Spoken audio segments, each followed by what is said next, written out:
বন্ধুরা, ফোন চাপতে চাপতে নিশ্চয়ই তোমাদের বোধ হচ্ছে ফোনটা অনেকটা হ্যাং এবং স্লো কাজ করছে। তো তার জন্য আজ আমি তোমাদের কাছে নতুন একটা ভিডিও নিয়ে হাজির হলাম। তো সেই কাজ করার জন্য তোমাদের প্রথমে সেটিংস অপশনে যেতে হবে। তো সেটিংস অপশনে গিয়ে তোমাদের অ্যাক্সেসিবিলিটি অপশনটা খুঁজতে হবে। তো যাদের ফোনে অ্যাক্সেসিবিলিটি নেই তারা রিমুভ অ্যানিমেশনটা খুঁজতে পারে।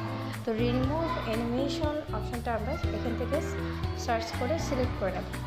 তো দেখুন রিমুভ অ্যানিমেশন, তো এখান থেকে গিয়ে আমরা সরাসরি রিমুভ অ্যানিমেশনটা অন করে দেব। আমারটা অনই ছিল, আবার অন করলাম। অন করার পর তোমরা নিজেরাই দেখতে পাবো নিজেদের ফোনটা কত স্পিডে এবং দ্রুত কাজ করছে। তো এমন ভিডিও পাওয়ার জন্য অবশ্যই আমাকে লাইক করে দাও।